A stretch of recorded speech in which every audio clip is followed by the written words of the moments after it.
जय हिंद मेरे प्यारे साथियों, आप सभी का स्वागत है सोनू एग्जामिनर यूट्यूब चैनल पे। दोस्तों फाइनली आप सभी के लिए बहुत बड़ी खुशखबरी सामने निकल कर आ गई है। इनकम टैक्स 2026 वाली न्यू वैकेंसी को लेकर के नोटिफिकेशन जारी हो गया है कि इस वैकेंसी में कौन कौन फॉर्म अप्लाई कर सकता है, आपकी एज लिमिट क्या होनी चाहिए, क्वालिफिकेशन क्या मांगा गया है, सिलेक्शन प्रोसेस किस प्रकार से रहेगा, सैलरी कितनी मिलेगी, ए टू जेड जानकारी इस वीडियो के माध्यम से आपको मिलेगी इस वैकेंसी को लेकर के। सभी दोस्त वीडियो के एंड तक जरूर बने रहेंगे। अगर चैनल के ऊपर पहली बार तो चैनल को जरूर से सब्सक्राइब करके बेल आइकन को प्रेस करना। आने वाली गवर्नमेंट की हर न्यू वैकेंसी को लेकर के अपनी इस चैनल के माध्यम से समय समय पर कंप्लीट इंफॉर्मेशन मिलती रहेगी। इसके अलावा एसएससी रेलवे से संबंधित भी आपको न्यू वैकेंसी को लेकर के इंफॉर्मेशन आपको मिल जाया करेगी।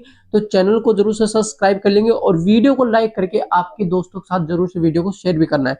तो दोस्तों सबसे पहले डिस्कस करते हैं कि इस वैकेंसी में यानी कि पोस्ट जो टोटल है वो कितनी आई हुई है। तो टोटल आपकी पोस्ट है दोस्तों 15,000 प्लस पोस्ट इस वैकेंसी के अंदर आई हुई है। और फॉर्म अप्लाई ऑलरेडी इस वैकेंसी में स्टार्ट है। फॉर्म लास्ट डेट यानी आवेदन अंतिम तिथि की बात करें तो 13 अप्रैल दोस्तों इस वैकेंसी में आपकी आवेदन अंतिम तिथि है। और इनकम टैक्स डिपार्टमेंट की तरफ से इस वैकेंसी का नोटिफिकेशन जारी हो रखा है। ठीक है, अब क्वालिफिकेशन को लेकर के डिस्कस करेंगे, क्वालिफिकेशन क्या चाहिए, कौन कौन फॉर्म अप्लाई कर सकता है। तो ऑल इंडिया महिला पुरुष, अगर आप महिला हो या पुरुष हो तो आप इसमें फॉर्म अप्लाई कर सकते हो। किसी भी स्ट्रीम से अगर आपने ग्रेजुएशन किया है या अगर आपने 12th 10th क्लियर कर रखी है तो आप इसमें फॉर्म अप्लाई कर सकते हैं। इसके अलावा नेक्स्ट पॉइंट पे डिस्कस करते हैं। यहाँ पर देख सकते हो कि फॉर्म फीस यानी कि application fees general OBC EWS PWD category बिल्कुल 0 यानी कि किसी भी तरह का आपका इसमें फीस नहीं लिया जा रहा। ठीक है, बढ़िया भर्ती है और इस वैकेंसी में कंपटीशन भी बहुत कम है। बाकी वैकेंसियों की तुलना में दोस्तों इस वैकेंसी में बहुत ही कम कंपटीशन है। बहुत ही कम स्टूडेंट इस वैकेंसी को जानते हैं, इस वजह से इस वैकेंसी में कंपटीशन कम है और इसकी कट ऑफ भी दोस्तों कम निकलती है। ठीक है, हम नेक्स्ट पॉइंट पे डिस्कस करते हैं कि सिलेक्शन प्रोसेस किस प्रकार से होगा। तो इस वैकेंसी में सिलेक्शन प्रोसेस को लेकर के यहाँ पर अपडेट कर रखा है कि आपका नो एग्जाम, किसी भी तरह का एग्जाम नहीं होगा। अगर आपने 10th क्लियर कर रखा है या फिर दोस्तों अगर आपने 12th क्लियर कर रखा है या फिर दोस्तों अगर आपने ग्रेजुएशन क्लियर कर रखा है तो आपके लिए 3 पोस्ट है। यानी कि 10th वालों के लिए दोस्तों हेल्पर की पोस्ट लाई गई है और यानी कि 12th वालों के लिए सिक्योरिटी गार्ड की पोस्ट, और यानी कि ग्रेजुएशन अगर आपने क्लियर कर रखा है किसी भी स्ट्रीम से तो उसके लिए इनकम टैक्स ऑफिसर की पोस्ट निकली हुई है। तो इनकी क्वालिफिकेशन को लेकर के यहाँ पर आपका फर्स्ट मेरिट लिस्ट निकलेगा। यानी कि क्या निकलेगा, फर्स्ट मेरिट लिस्ट आएगा ओनली फॉर जीडीएस की तरह 4-4 5-5 मेरिट लिस्ट नहीं आएगी, एक ही मेरिट लिस्ट आएगी। और उस मेरिट लिस्ट में जिन विद्यार्थियों का नाम होगा उनका दोस्तों फाइनल आगे जाकर के क्या होगा, इंटरव्यू टेस्ट होगा, डॉक्यूमेंट्स वेरिफिकेशन और फाइनल जाकर के आपको सिलेक्शन मिलेगा। ठीक है, यानी कि आपकी परसेंटेज के बेस में अगर जैसे कि आप हेल्पर के लिए फॉर्म अप्लाई करोगे तो हेल्पर के लिए जैसे आप 10th क्लियर होनी चाहिए तो 10th की परसेंटेज के बेस पे आपका शॉर्ट लिस्ट कैंडिडेट निकलेगा जिसके अंदर यानी कि परसेंटेज कट ऑफ वगैरह सारा कुछ मामला बताया जाता है।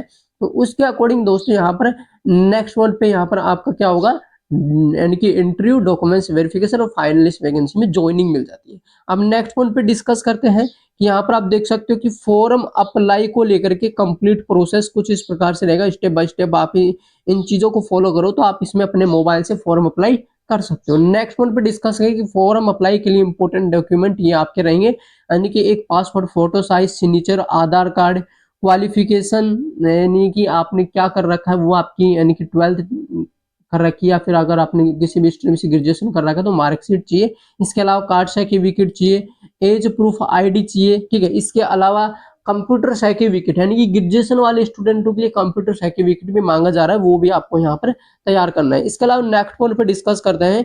यहाँ पर आप देख सकते हो कि इस वैकेंसी में ऑनलाइन फॉर्म कब से है, 19 मार्च से आपके फॉर्म भरे जा रहे हैं और दोस्तों 13 अप्रैल तक इस वैकेंसी में आपके फॉर्म भरे जाएंगे। ठीक है, बहुत ही शानदार वैकेंसी है, जरूर से इस वैकेंसी में फॉर्म अप्लाई करना है। फॉर्म अप्लाई लिंक आपको टेलीग्राम चैनल की बायो में मिलेगा या टेलीग्राम चैनल के ऊपर मैंने डाल रखा है, वहां पर जाइए और जैसे आप क्लिक करोगे तो आपका फॉर्म ओपन हो जाएगा। ऑनलाइन इसमें फॉर्म भरा जा रहा है। ठीक है, नेक्स्ट पॉइंट पे डिस्कस करते हैं यहाँ पर सैलरी कितनी मिलेगी।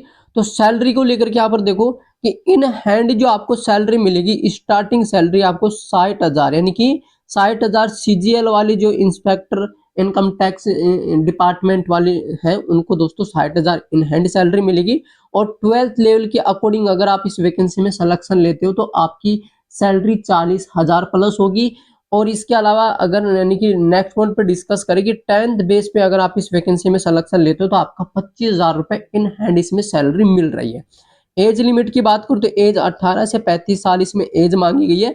और हर भर्ती में आपको गवर्नमेंट के अकॉर्डिंग एज रिलैक्शन मिलता है, तो इस वैकेंसी में भी आपको एज रिलैक्शन मिल रहा है। ओबीसी स्टूडेंटों की बात करूँ तो 3 साल का एज रिलैक्शन, और एससी एसटी वाले स्टूडेंटों की बात करूँ तो इनको 5 साल का एज रिलैक्शन आपको मिल रहा है। तो ये एज रिलैक्शन को लेकर के कंप्लीट इन्फॉर्मेशन हो गई। फॉर्म अप्लाई लिंक आपको टेलीग्राम चैनल पे मिलेगा। टोटल आपकी इस वैकेंसी में पोस्ट कितनी है, तो पोस्ट 15,000 प्लस इसमें आपकी पोस्ट रखी गई है। ये थी कंप्लीट इन्फॉर्मेशन वैकेंसी को लेकर के। और कमेंट बॉक्स में जरूर से कमेंट करके बताना कि 10th क्लास में आपका कितना परसेंटेज है, ठीक है। इसके अलावा 12th में भी मुझे बता देना कि आपका 12th क्लास में कितना परसेंटेज है, ग्रेजुएशन में आपने कितनी फाइनल परसेंटेज बना रखी है, कौन सी कैटेगरी से बिलोंग करते हो, किस राज्य से आप बिलोंग करते हो। तो ये सारी बातें आप मुझे कमेंट बॉक्स में लिख के बता दो, मैं आपको रिप्लाई करके बता दूंगा कि आपका इस वैकेंसी में सिलेक्शन होगा कि नहीं होगा। फिर मिलते हैं न्यू वैकेंसी के साथ में। जय हिंद, वंदे